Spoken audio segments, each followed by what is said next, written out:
during the that were of note during the Black Liberation in the early 60s.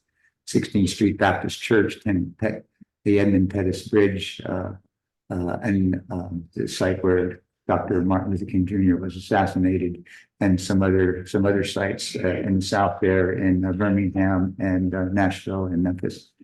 So it's interesting that that happened, and the service is happening kind of all at the same time. Anyway, Dr. Martin Luther King said, "I think the different thing about the revolution that is taking place in our country is that it has maintained the element of hope, and at the same time, it has added the dimension of love." Many people would disagree with me. He's talking in 1966 at this point. Many people would disagree with me and say that love hasn't been there, hasn't been part of our movement. I think we have to stop and talk about what we mean in this context, because I would be the first to say that it is nonsense to urge oppressed people to love their violent oppressors in an affectionate sense. I'm certainly not talking about that when I talk about love standing at the center of our struggle. I think it is necessary to see the meaning of love in higher terms. The Greek language has 3 words for love. One is eros, the other philia, and another is the word agape. I'm thinking not of eros or of the friendship expressed in philia, but of agape, which is understanding, creative, redemptive goodwill for all people, and overflowing love which seeks nothing in return. When one rises to love at this level, one loves a person who does the evil deed while hating the deed. Do to us what you will, and we will still love you. We cannot, in all good conscience, obey your unjust laws, because non-cooperation with evil is as much a moral obligation as cooperation with good. Send your propaganda agents around our nation and make it appear that we are not fit culturally or otherwise for integration, and we will still love you. And one day we will win our freedom. We will not only win freedom for ourselves, we will so appeal to your heart and your conscience that we will win you in the process, and our victory will be a double victory. I know that it will lead us into a new day. They seek to rise from the position of disadvantage to one of advantage, thereby subverting justice. Not a day when we will substitute one tyranny for another. We know that a doctrine of Black supremacy is as evil as a doctrine of white supremacy. We know that God is not interested merely in the freedom of Black people and brown people and yellow people, but God is interested in the freedom of the whole human race. God is interested in the creation of a society where all people will live together as brothers and sisters, and every person will respect the dignity and worth of human personality.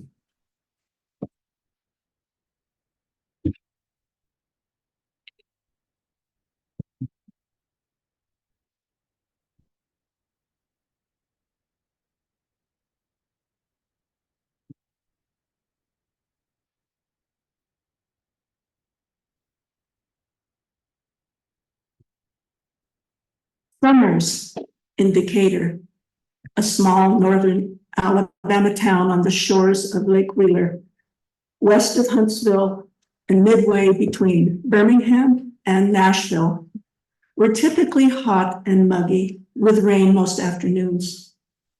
My Uncle Paul depended on it to water his garden full of cabbage and tomatoes. So the summer of 1963 was no different. So I welcomed the cooler air that blew past me as I pushed open the door to the Woolworth's department store where my mother's sister, Aunt Evola, was manager. She had given me a job in her office during my visit just after high school graduation. As I made my way to the back of the store, I was completely unaware that barely a year before, the Black customers, now sitting at the lunch counter to my left, would not have been allowed to sit to eat their meal.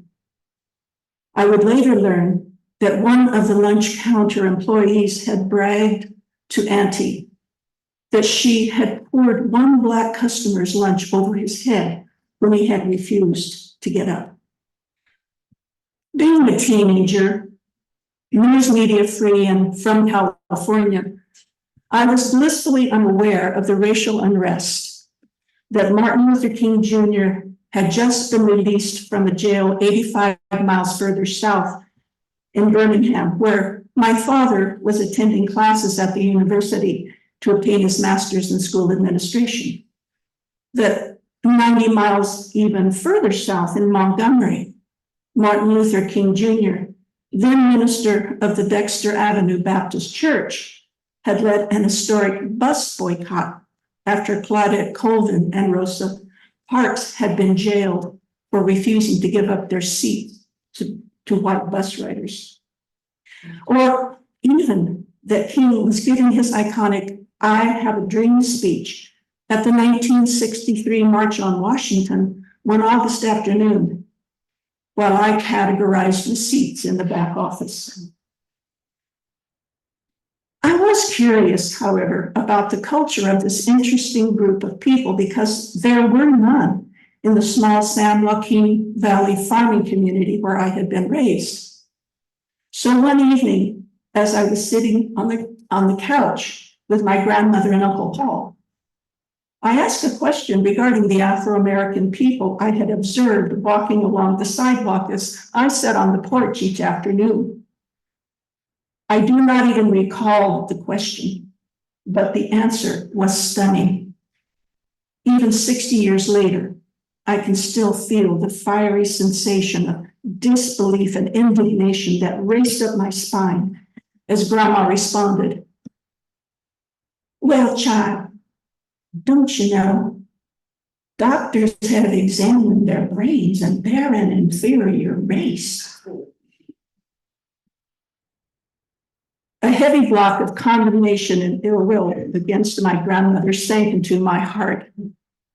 Unbeknownst to me, I had just had my first taste in the belief in white supremacy. And it was bitter indeed. But ugly as the belief and the racism that it spawns are, they pale in comparison to the effects on its victims. I did not become aware of those effects personally until almost 10 years later when I met Barbara. Through the next 50 years as our deep friendship developed, I would learn about hidden racism through the eyes of a Black woman. Now, we all know about overt racism, hideous as it is. Thankfully, that is now well and graphically documented in such places as the Legacy Museum and the National Memorial for Peace and Justice, both in Montgomery, Alabama. What Barbara helped me become aware of were the daily microaggressions, the many insults and injustices that our Black citizens have to endure in spite of civil rights laws and to the grave detriment of their mental and physical health. This is what social scientists are calling the new face of racism: subtle, ambiguous, and often unintentional slights and cuts in brief, everyday exchanges that send messages that belittle and disparage.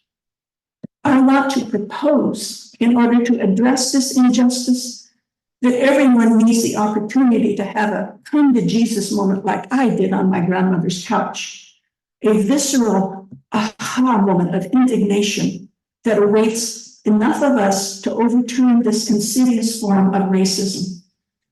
And I believe that at this time, we are all being afforded that very opportunity, thanks to the news media and the ubiquitous cell phone, because we are witnessing the hidden being uncovered and exposed through the experiences of the likes of Trayvon Martin, George Floyd, Breonna Taylor, Christian Cooper, Sandra Bland, and many more. As horrible as it has been for the victims and as repugnant as it has been for the viewers, I say these exposures are exactly what we need, because hidden racism will continue to be hidden, will continue to be hidden as long as it remains hidden, especially from those in power who have the wherewithal to establish and execute policies that can change the system that allows inequality based on skin color. And that is a day that I have a deep vested interest in seeing for my children's sake, because I was married to Barbara's brother for 50 years. But could expressing my indignation and changing unjust laws actually be all that is needed to bring about that long sought after day of peace and the brotherhood of man that I and so many of us are working towards? I mean, would these efforts change hearts and minds towards seeing us all as one? Or would it cause resentment and some to dig in their heels even further as to the rightness of their belief in white supremacy? And even more importantly, will these efforts help clear my heart of the ill will and the condemnation and the judgment I held against my grandmother and others of like beliefs? And why would it matter if I did continue to condemn them? Wouldn't that help to keep me focused on righting these wrongs? Wrestling with that uncomfortable attitude, I began researching how Grandma came to believe as she did. Author Carolyn Woodard's research in his book titled American Nations, A History of the 11 Rival Regional Cultures of North America showed me that the region where she lived, the Deep South, was actually established by English slave lords from Barbados and was set up as a West Indies-style slave society. In her book titled Biased, Uncovering the Hidden Prejudice That Shapes What We See, Think, and Do, Dr. Jennifer Eberhardt, a Black professor of psychology at Stanford University, revealed many reports and essays from 19th century authors and scholars and physicians who attempted to explain what they believed was the inherent inferiority of Blacks.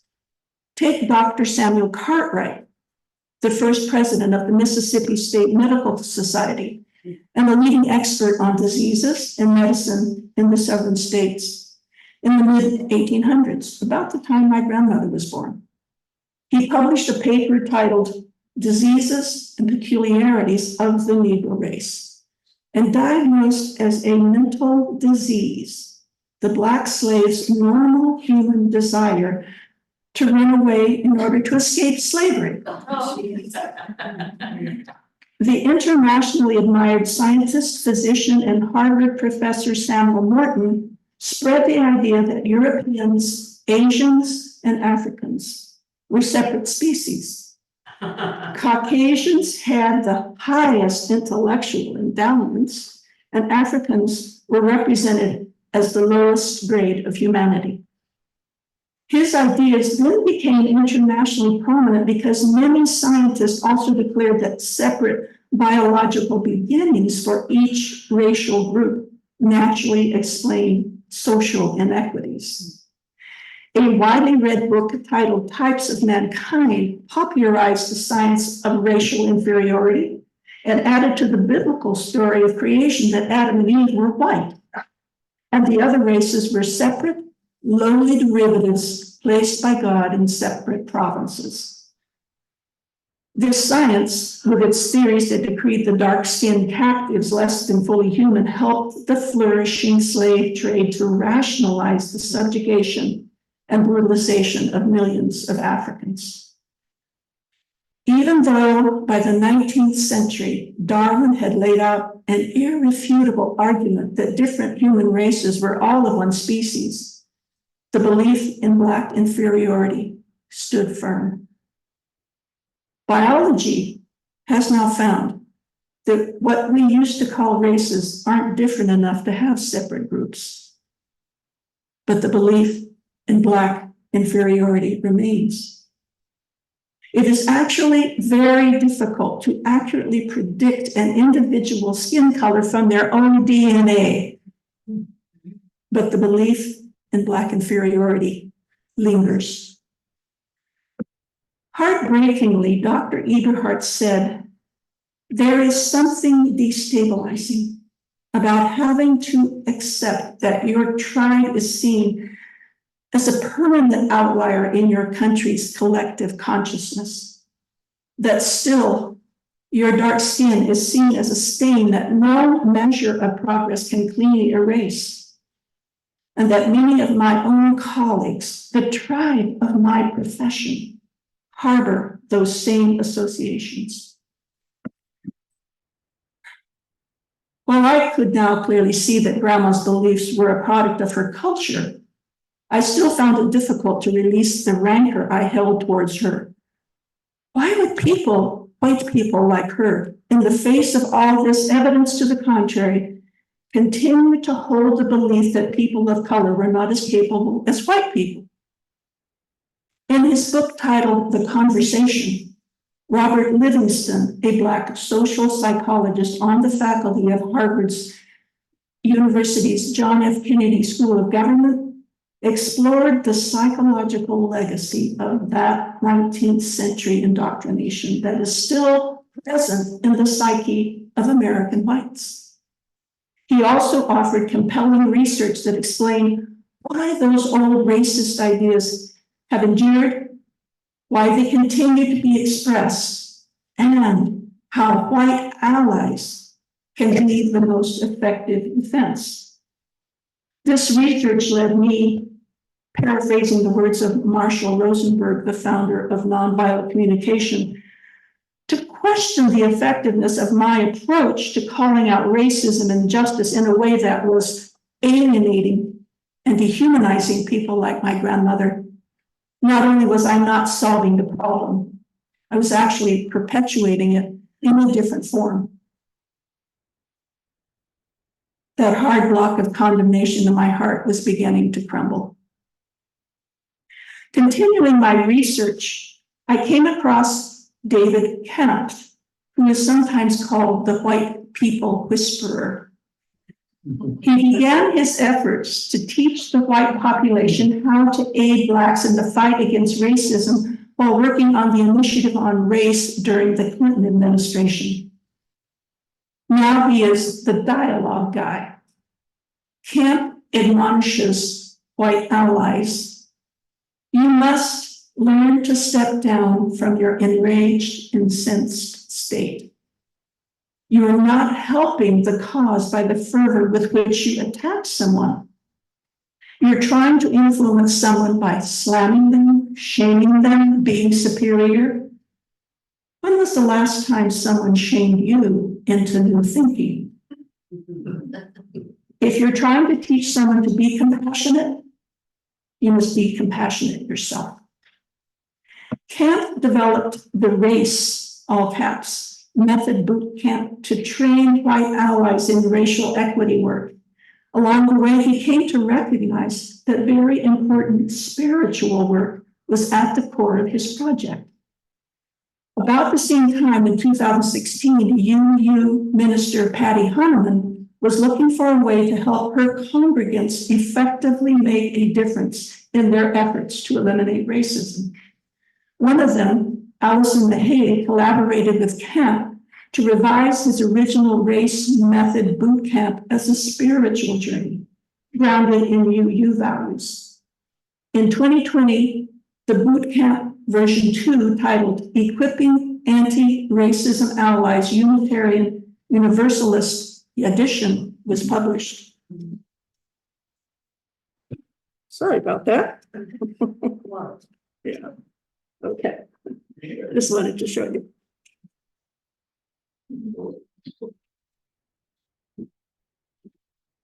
Because the race method is beyond the scope of this talk, I will just briefly say that it trains white allies to respond from a place of empathy and compassion to statements and people we perceive as part of the problem of systemic racism.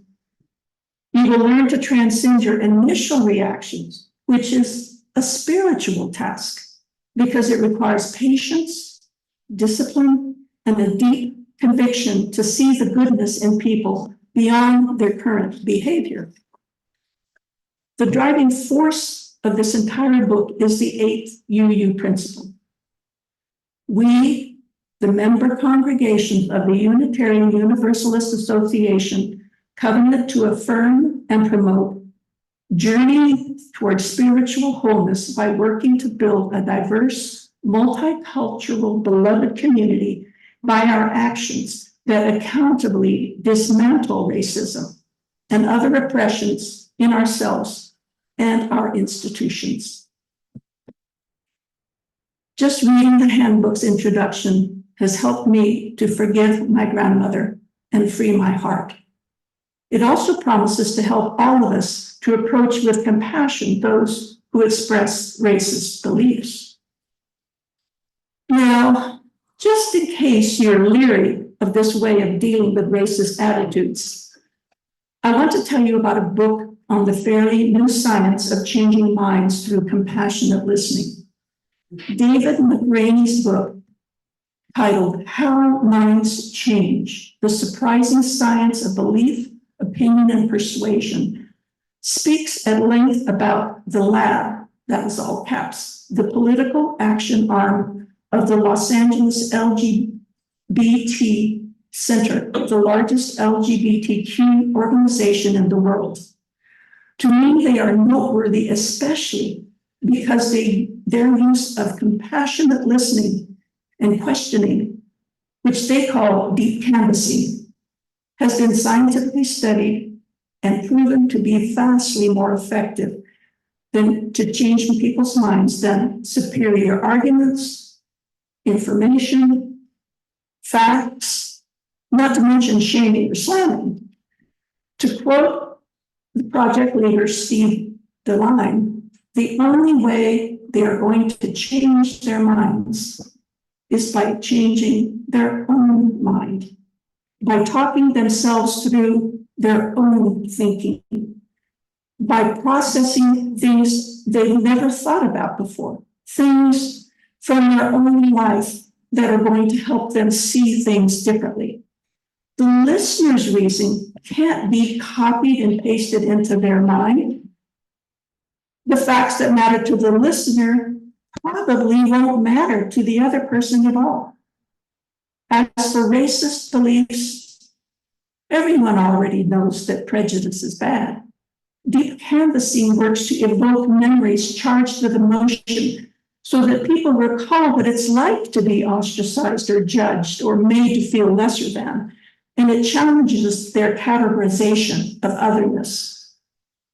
Now, all of a sudden, when they say discrimination is wrong, they're feeling that in a different way.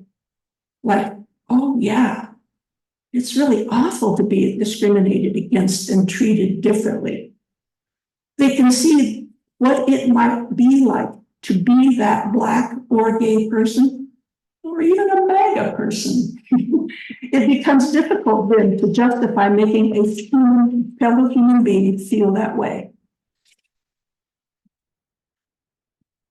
Even 400 years ago, in his Pensées, Blaise Pascal, the 17th century mathematician, physicist, and religious philosopher, wrote, "People are generally better persuaded by the reasons which they have themselves discovered than by those which have come into the mind of others."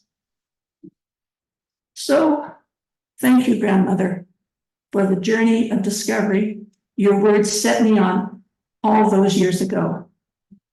Leonard Cohen best expressed my feelings when he wrote, "Ring the bells that still can ring. Forget your perfect offering. There is a crack in everything. That's how the light gets in."